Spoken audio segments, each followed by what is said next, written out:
About a year ago, I was sitting around my parish office, getting ready for the first youth group event of the year. I was talking with my staff about what we had planned for the teens. We were filled with so much hope and anticipation in making a difference in the lives of our young people, because we know that they so deeply yearn to be listened to, understood, accepted, and loved, like all of us. And in the midst of our excitement to make a real and lasting impact on the hearts and souls of our teens, we began lamenting the fact that there are countless teenagers and people in the world in general who have been given an extraordinary opportunity in life to learn about Jesus. Perhaps they were raised Catholic, received their sacraments, perhaps even went to Catholic school, maybe even involved in youth group. And yet somewhere along the way, maybe it was when they went to college, maybe it was when they got into the working world, maybe it was 5, 10, 15, 20 years after leaving home, maybe it's when they became Packer fans. Somewhere along the way, a tragic number of people lose their way. They lose their faith. They put Jesus aside and they quit following Christ. Either that or they come to Mass every week simply because they get dragged along with a spouse, or maybe come out of a sense of obligation. But a lot of people have given up hope that this whole religion thing will ever actually make a difference in their lives. As we sat there discussing this disturbing phenomenon, we came to the conclusion that the reason why this happens is that so many people learn about Jesus. They might learn all kinds of things about him, but somehow they never actually come to know Jesus, the man, the person who wants to have a real and lasting relationship with them. Unfortunately, this happens all the time. People go to Mass each week, sing in the choir, volunteer for all kinds of things, go to retreats, and in doing so, learn an impressive amount of details and information about Jesus and his church. And all that is very good and important. But if we never take the next step and encounter Jesus as a person who truly lived and then sacrificed himself, given himself up for death so that he could rise and have a relationship with us, if we don't meet, encounter, and get to know him, then chances are eventually we'll forget about him. Just like I've forgotten almost everything that I learned about calculus my senior year of high school. My whole point here is that Jesus is a real, living person who desires to encounter you and to love you. He is not just some guy who lived a long time ago that we read some stuff about in a history book. Jesus' life and his teachings aren't just a subject that we study in a class. There are examples given and words spoken by a friend who wants us to understand what's best for us. Or to bring this full circle, I'll say that Jesus is one who desires to listen, to understand, to accept, and to love all those who yearn to be listened to, understood, accepted, and loved. The blind man from the gospel, Bartimaeus, he clearly knew about Jesus. He had heard about Jesus' power. But hearing about Jesus wouldn't have made any lasting impact on his life if he wouldn't have cried out to Jesus. And not just cried out to him once, cried out repeatedly. Because in the midst of this calling out, people rebuked him. They told him to be silent. Just like so many people today in our world want Christians to be silent. And I will tell you the one reason why this is the case. I can sum it up in one reason why the world out there wants for us to be silent about Christ. It's because those people in the world don't know Jesus. Bartimaeus didn't listen to the ones who didn't know Jesus.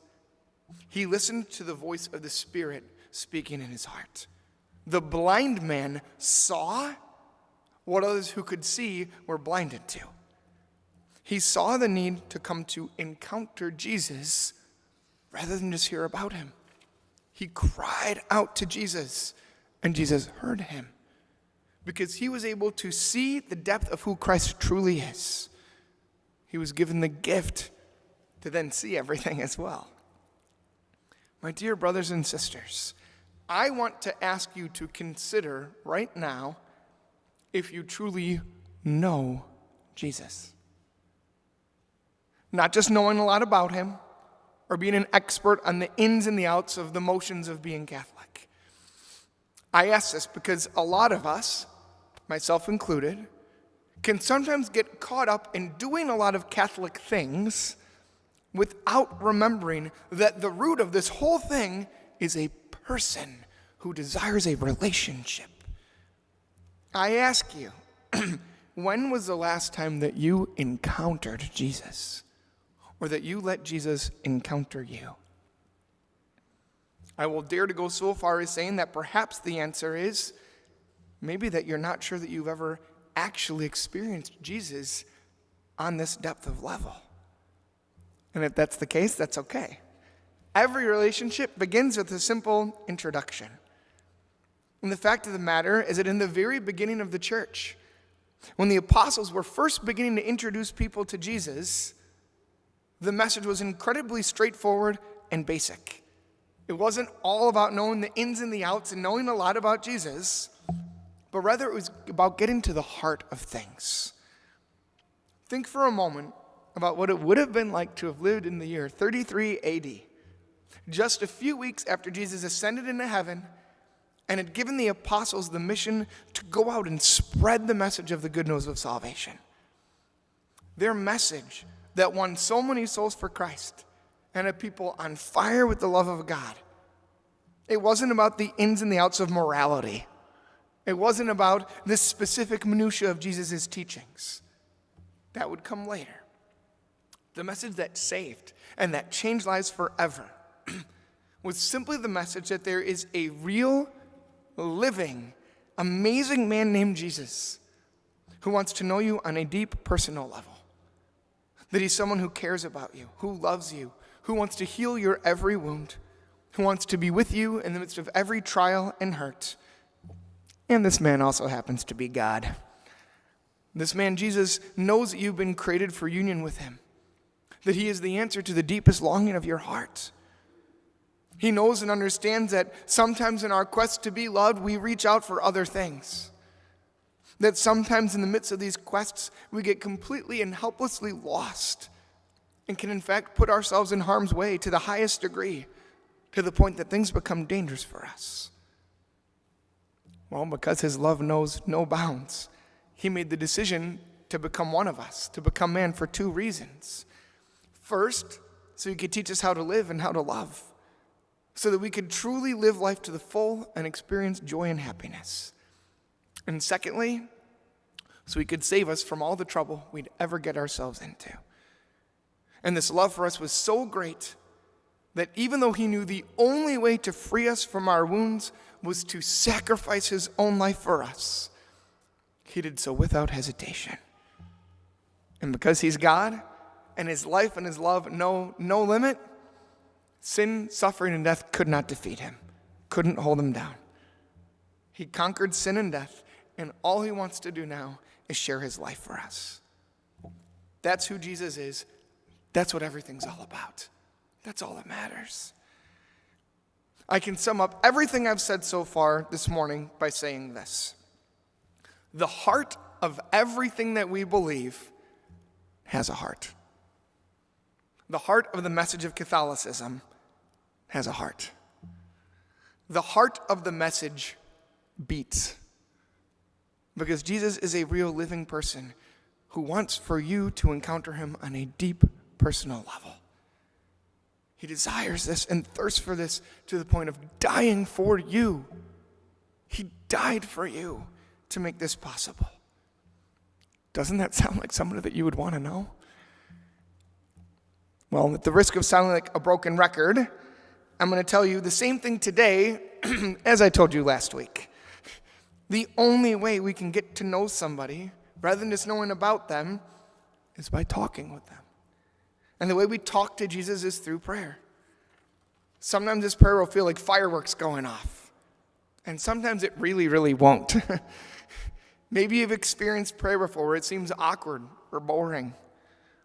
And if that's the case, I agree. Sometimes it can be kind of difficult, especially when you're first starting to pray. But think about it this way. Conversation with a new friend, it gets easier and easier and easier each time that the two of you talk.